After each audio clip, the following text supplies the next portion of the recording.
सभी को नमस्कार। तो कैसे हो भी? उम्मीद करता हूँ कि सब बढ़िया होंगे। आज की जो स्पेशल क्लास है ये पशु परिचर भर्ती 2024 के लिए होने वाली है। अगर आप भी तैयारी करते हो पशु परिचर की तो आप इस क्लास को पूरा देखें। और आज अपन इस क्लास के अंदर देखने वाले हैं जो राजस्थान की जो प्राचीन सभ्यताएं हैं उनके बारे में। ये पार्ट 2 है।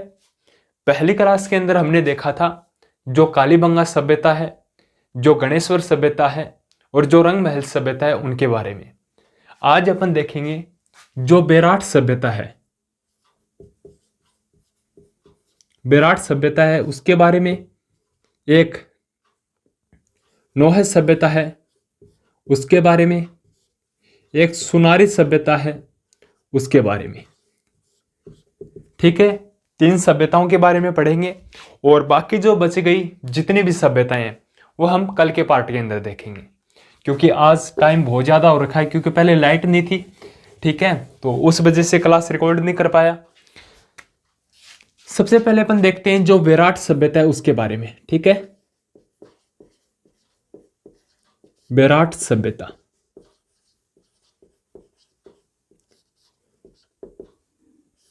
स्थान कहां पे है ये है भाई कोटपुतली जिला। कोटपुतली बहरोड जिला। क्यों भाई? पहले तो ये जयपुर के अंदर थी। हाँ भाई, पहले जयपुर के अंदर थी, लेकिन वर्तमान के अंदर जो 50 जिले बने हैं उनके अंदर जो ये कोटपुतली बहरोड जिला है, वर्तमान के अंदर विराट सभ्यता उसके अंदर आती है। तो याद रखना। ठीक है, विराट सभ्यता कहां पे? कोटपुतली बहरोड के अंदर। और नदी कौन सी है? बाणगंगा।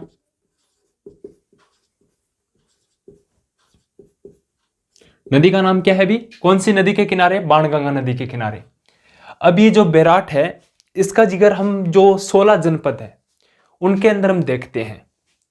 विराटनगर की जो बेराट है उसकी जो राजधानी है विराटनगर, और वो विराटनगर 16 जनपद में से एक था। तो विराटनगर की जो राजधानी थी वो कौन सी थी? ये याद रखना भी। बेराट की जो राजधानी थी वो थी विराटनगर। एग्जामिनर ने एग्जाम में पूछा भी था। अब बात करते हैं सभ्यता की खोज। खोज किसने कब की भी? 1936 और 37।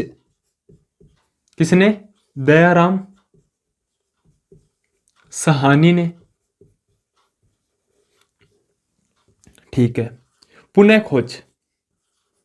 इस सभ्यता की खोज है वो 2 बार हुई थी। पुनः खोज के 1963 में। किसने भी? कैलाशनाथ दीक्षित ने। प्लस किसने की थी भी? इसकी खोज किसने की थी? नीलरतन बनर्जी ने। नील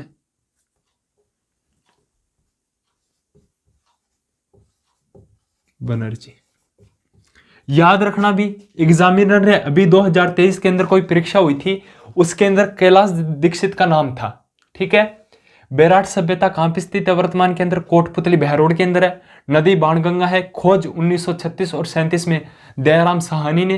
पुनः खोज 1963 में कैलाशनाथ दीक्षित और नीलरतन बनर्जी ने।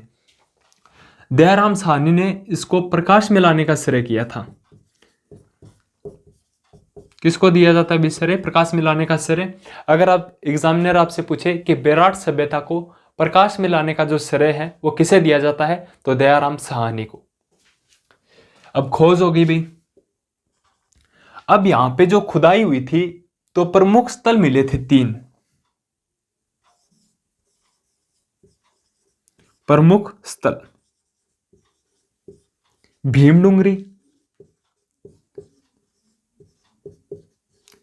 बिजक की पहाड़ी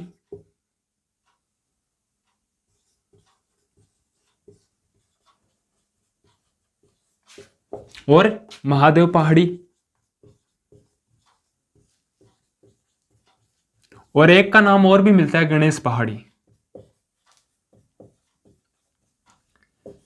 अगर एग्जामिनर आपसे पूछे कि बेराट सभ्यता के उत्खनन में जो प्रमुख स्थल थे वो कौन कौन से थे, भीमडुंगरी, बिज्जक की पहाड़ी, महादेव पहाड़ी और गणेश पहाड़ी। ठीक है भी। अब इस सभ्यता की खुदाई करेंगे तो अवशेष मिलेंगे। हमें कौन कौन से अवशेष मिले हैं? यहां पे साथियों 37 मुद्राएं मिली हैं, यानी सिक्के मिले हैं, जिनमें से 8 मुद्राएं किसकी है भी? पंचमार्क मुद्राएं हैं। एक सेकंड। 8 पंचमार्क सिक्के मिले हैं, पंचमार्क मुद्राएं मिली है, और 16 यूनानी शासकों की मुद्राएं मिली हैं। एग्जामिनर ने पूछा था, ठीक है भी, 8 पंचमार्क मुद्राएं और 16 यूनानी शासकों की जो मुद्राएं कहां पे मिली है? ये बेराट के अंदर मिली है। और क्या क्या मिला है? यहां पे एक कैप्टन का नाम सुनने को मिलता है, जिन्होंने 1938 में, कैप्टन बर्ट, इन्होंने यहां पे मौर्यकालीन एक अभिलेख खोजा था भी, या इनको अभिलेख मिला था। क्या नाम है? ब्राबू। ठीक है भी, ब्राबू अभिलेख। कहां पे मिला? बेराट के अंदर मिला था। किसके बारे में बताता है? सम्राट अशोक के बारे में बताता है। ठीक है, तो इसकी भाषा कौन सी है भी? पाली भाषा। कब मिला? 1938 के अंदर मिला। और यहां पे जो खुदाई हुई थी उसमें क्या क्या मिला? और भी हमें जो मौर्यकालीन मंदिर, मठ और स्तूप, इनके अवशेष मिलते हैं। अपन एक तौर से देखें ना तो इसे मौर्यकालीन सभ्यता बोल सकते हैं। तो याद रखना कि सर्वाधिक जो मौर्यकालीन जो संस्कृति है कौन सी सभ्यता से झलकती है भी? बेराट से।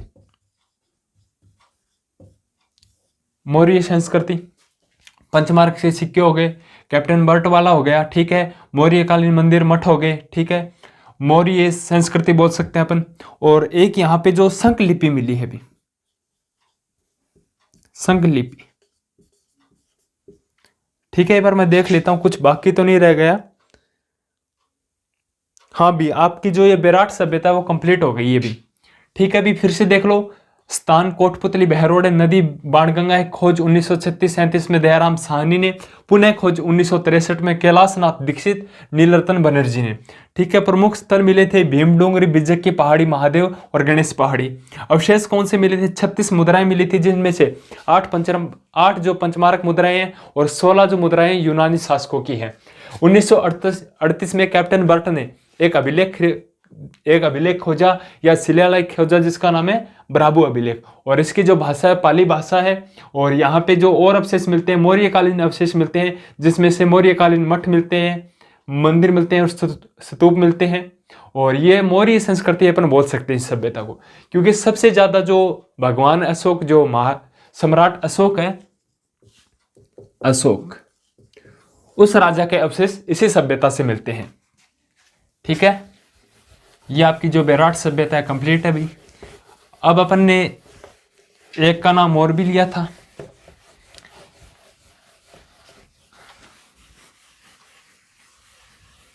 एक तो मैंने नाम लिया था सुनारी सभ्यता। ठीक है, सुनारी सभ्यता वर्तमान के नीम का थाना जिला है, उसके अंदर है। नीम का थाना। नदी भाई, नदी कांतली है। इसकी विशेषता क्या है? त्रामर युगीन सभ्यता है।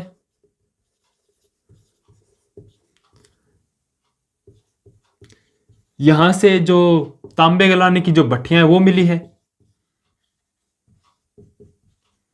तांबे गलाने की भट्टी।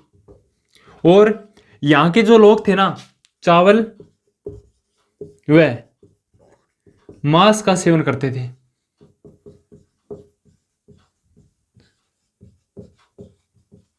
ठीक है भी। सुनारी सभ्यता पहले तो झुंझुनू के अंदर थी, खेतड़ी झुंझुनू के अंदर, और वर्तमान में खेतड़ी कहां पे आ गया? नीम का थाना के अंदर आ गया। कांतली नदी होगी, त्रामरी होगी, सभ्यताएं तांबे गलानी की भट्टियां मिली हैं, चावल में मांस का सेवन करते थे। दूसरी सभ्यता का नाम लिया था मैंने, नोह सभ्यता। कहां पे भी? भरतपुर के अंदर है। ठीक है। कौन सी नदी है? नदी रूपारेल। ठीक है। खोज किसने की? खोज आपके जो कालीबंगा सभ्यता की खोज करते हैं ना 1953 में, इसी सभ्यता की खोज हुई थी, अमलानंद घोष के द्वारा इस सभ्यता की खोज की गई थी। इस सभ्यता की खासियत यह है कि यहां पे महाभारत कालीन, कुषाण कालीन और मौर्य कालीन सभ्यताओं के अवशेष मिले हैं। देखो, महाभारत कालीन, कुषाण कालीन व मौर्य